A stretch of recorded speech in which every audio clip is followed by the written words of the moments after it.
Really good first day with these guys. Beautiful day out here on the grass. They're doing a very, very nice job, as you would imagine, on their first day. You know, always make that first impression with the first day, and I thought they did a great job. They're all in their seats very early for these meetings, all very compliant. But no, really good group of guys. And then, you know, I've brought in a bunch of impressive kids to take a look at. So that's kind of the fun part for us as coaches, is see what everybody can handle mentally, get them moving around, see what they can do physically. And then let them put their best foot forward, and then we'll go from there. But with that, I'll take any questions. Kevin, how much had Dylan and Shedeur worked under center before they got in here? In their collegiate career? Or in the collegiate career, or even since, you know. Yeah, I think most guys coming out of the draft that are in predominantly shotgun will do a lot of work on their own leading up to pro day and those type of things. Both have done it over the course of their career, but certainly in the collegiate game, it's majority shotgun. In the NFL game, it's majority shotgun. So it's just getting guys comfortable where you have the ability to do both is really the idea. Can you say when you went the team, state the reason Gabriel took the first snaps? Yeah, I wouldn't look into really anything. I know, but how do you choose that? Is it draft status or what? Yeah, I wouldn't look into anything. I think you'll see the whole weekend going through the spring. I mean, we don't pay too close attention to who's in there first. Change tomorrow? We'll see. Hey, will you be here? Yeah. I'll see you here. So, Kevin, when you get the quarterbacks, just the quarterbacks, on the field for the first time at a camp like this, what are some of the things you pay the most attention to? Well, I think the fun part is we've spent so much pre-draft time with these players, particularly when we're talking about our quarterbacks with Dylan and Shedeur. We've spent meeting time with them out of this building. We've taken them through walkthroughs, and then they get to go do it in uniform with the helmets on and just see what they can take from the meeting room to the grass, and I thought both guys did a nice job. Kevin, earlier today, when AB was on 92.3 The Fan, he said that you guys were going to kind of restructure maybe like the practice or so to maximize the reps for the QBs. Can you kind of just give us a little insight into that? Yeah, so today we did a couple 7-on-7s, longer 7-on-7s than we typically have done. And the idea there is just to maximize reps for those guys. You know, what we're trying to do, and that was part of the idea of bringing in some tryout players this weekend. Now, those tryout players are trying to make the football team. They're not just here for practice. I was around a tryout player a few years ago named Adam Thielen. So we're giving these guys every chance they can to put their best foot forward. Kevin, not so much today because you had so much going on out there, but Carson's questions here. What are your early impressions on that? Yeah, a very intelligent young man, plays very fast. I think you see that, Jeff, in how he moves. He's got really athletic movement skills, aggressive linebacker, but I think he's able to play so fast due to his ability to process information really quickly. Kevin, when Shedeur first got here, even last week, he's been out and about a little bit in the community, trying to get acclimated and maybe give back a little bit. Just what do you think of some of that, and does all of that go into your decision just in terms of quarterback leadership and different things? Yeah, I mean, I wouldn't go so far as to say that, Mary Kay. I would tell you we always encourage our guys to get out in the community, and I think our group does a great job here at the Browns. It's an important part of what Dee and Jimmy believe in, and we'll certainly talk to these young players about that, and they'll have opportunities to go out into the community. So if guys are doing it on their own, that's outstanding. What kind of early homework are you giving these guys as they head out to the facilities to obviously come back for the minicamp? They have a lot of homework. They have a lot of film to watch, playbooks to look at. You know, you don't want to overburden a player where he's not going to play fast, but you want to see what they can handle. You want to push them. Not to their limits, but certainly push them. So there's studying that needs to be done. We'll install plays on offense and defense that maybe we won't even practice, but we want them to spend the time out of this building in their playbook and then be ready to roll tomorrow morning. So they'll all sleep well. Kevin, kind of a similar question to the quarterbacks, but with Mason, I mean, obviously when D linemen don't have pads on, like what can you take away from these practices? Yeah, I think individual drills are always really important. I've never been around a defensive line coach or an offensive line coach that gets enough individual time. They always want more. So this is a great opportunity, particularly that we're doing these 7-on-7s, to have individual time. And you see over there Jacques and Coach Morris are working these guys really hard and just indoctrinating them to individual. And when I say individual, we're talking about fundamentals and techniques. That's what you're working on in an individual. It's the foundation of what we do. So they have a lot of time to be able to teach our techniques, which always are a little bit different from what they've been doing in the past. How many hours of prep work did it take to get a collection of 47 players to run a team in the 7-7 program? That's a good question. So we can't really talk to them until yesterday, Thursday, when they arrived. So it's a lot of I wish there was a secret to it, but it's a lot of just time in the meeting rooms, time on the board. I think it's helpful when you have a bunch of smart players, which I think we have that. And then the coaches kind of, once we get them here in the building, they were around the clock, maybe not completely around the clock, okay? Don't check me on that. But spending every waking moment that they had available to them to get them ready. And it's a lot of walkthroughs, too. I should mention, I think we started this morning at 7 a.m.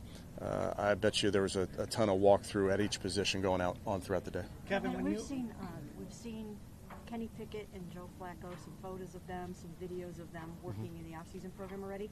Just wondering, how is that side of the quarterback competition going so far? Yeah, I think the guys are working really hard. It's been a really fun group to work with in the meeting room, out on the practice field. I think they push each other just by naturally being guys that work so hard and put so much effort into it in the meeting room, out here on the practice field. So it's a really good group. Has there already been a decision on who will take those first team reps when you guys get together for OTAs? We'll work through that. I know this will probably fall on deaf ears, but don't look too much into it, okay? Check with Tony after each practice on where everybody was. There's plenty of reps. There's a lot of time between now and September, so we'll have a plan, but it's an all-encompassing evaluation. It's not something that it's just based on the practice reps. There's a lot that goes into it. Kevin, Dan, yes. Thanks. When you draft two running backs like you guys did, do you consider how they complement each other in that process, or do you just get them in here and kind of figure it out? Yeah, well, I think we picked Q, and obviously his skill set, so I think Dylan was a player we really, really liked a lot throughout the process. So I think it really just so happens that they're different in style, which I think is beneficial. I think when you're talking about the running back position and the quintessential change of pace, sometimes that pace can turn into you can go from a speed back to a stronger back, or vice versa. So I think it really did just happen that way. But we liked both of those guys a lot going into this draft process. Kevin, have you seen Dylan respond to you guys adding another highly touted rookie into his position? I think it just goes back to the competition at each position is something that elevates every single one of these guys. So I don't think any of our players are looking around who's in line with them. They're just focused on making sure they do their job and do their job to the best of their ability. Consider this weekend instruction or competition?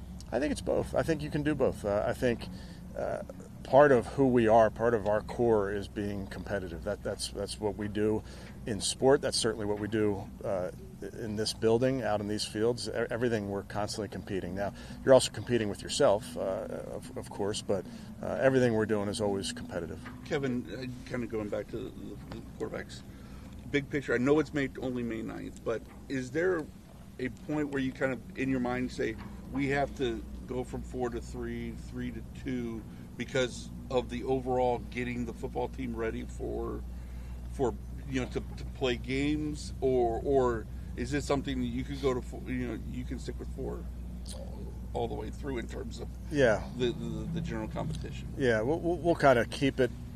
You mentioned it's May 9th, so it's May 9th, so we'll kind of keep it there. I understand the question, and we'll work through all those things over the course of the next few weeks. Kevin, Andrew Barry mentioned on the radio today about Nick Chubb. It's unlikely for him to return. I know you've been on the record, as has Andrew, well documented about your love for Nick and everything, but can you just kind of expound upon that and echo Andrew's statements? Yeah, I can echo what Andrew said. I read what Andrew said, and I agree wholeheartedly. I understand how this works, but it doesn't change how we feel about the person.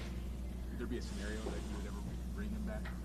Yeah, of course, and I think Andrew kind of said that as well. But again, Andrew said it better than I can, so let's stick with what Andrew said. Kevin, I know that you said don't read into anything, But but I'm just looking for clarity, because given the importance of the position and the situation that you guys are in as a franchise at that position, you understand why people are asking for more insight, and you understand that not really divulging as much as people would love to hear. Yes. You want to expound on that? Yeah, I mean, I think for all coaches, as you can imagine, you put plans together to practice and get the guys ready for a season, but we don't have to put a depth chart out for such a long time, so it's not something that we're really focused on.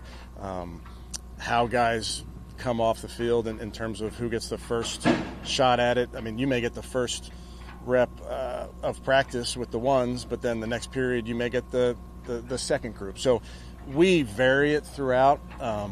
We're not as we're focused more on the totality of this competition, if you will, at every position, not just the quarterbacks.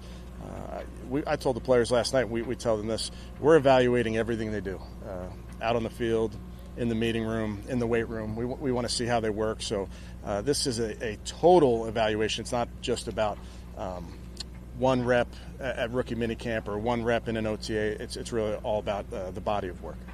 Was that good expounding? No, that was perfect. Thank you. In terms of arm strength, revolution on the ball, just footwork and things like that, were they sort of what you expected them to be? What were your first impressions of just them physically? Yeah, Mary Kay, I've seen both guys throw live, and that's part of why it's so important in that process to get around those guys. So they were as advertised. I thought both guys did a really nice job, and there's so much to work on, and it's the minutia of the position. It's some technique things. It's the operation needs to get better. All those things. That's why we're here. That's why we're going to work really hard over the next few days to get these guys ready for when they join the veterans on Monday. So, Kevin, I was going to ask you think it's important to see a guy throw live for the first time, right? That's part of the pre-draft process? Yes, I do. Yeah, I do think with quarterbacks you should see them live. So once you see a guy throw a private workout or whatever, do you feel like then you know how a guy throws? I do. You know what I mean? I do. Yeah, I do. And I think if you talk to a offensive line coach, he'd like to see a guy come out of a stance live, or a linebacker coach, he'd like to see a guy break on the ball. So part of it is just in that evaluation. You see it on tape, certainly, but I think being around the players can be important. It just depends on the position, how important. Kevin, how are you guys approaching the situation with Devin Bush after he got arrested? And was he in the building this week? He was in the building this week. I don't have much more to comment on past that, Dan, but we'll update you as there's more information. How much does the plan for a rookie minicamp get altered when it's rare that you draft two quarterbacks, right? Like, I didn't know if that's happened before in your career, but does it change the thinking, or do you go in with a conscious, got to split these guys up more so maybe than if it was an undrafted? I think rookie minicamps over the last 20 years, that has changed. Back in the day, it was a full-on minicamp. It was 2 practices a day. It was a lot of reps, and there's been a effort to do a little bit less on the field in recent years. And part of the reason is these guys are on the draft circuit, and they're traveling to every building and organization for interviews, and it's hard to stay in football shape in that way. So you'd get guys hurt, really.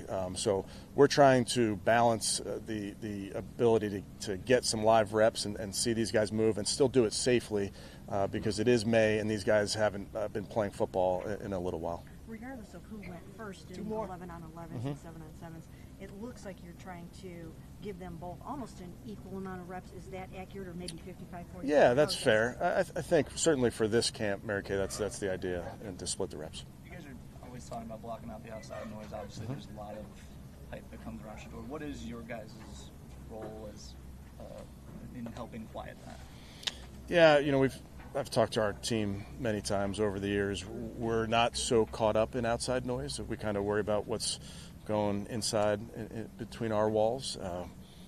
We get that this game comes with a lot of attention, and that's the fun part of this business and the fun part of it for our fans. But for our work, we focus on what's between those walls. Good. Okay, thank you guys. See ya.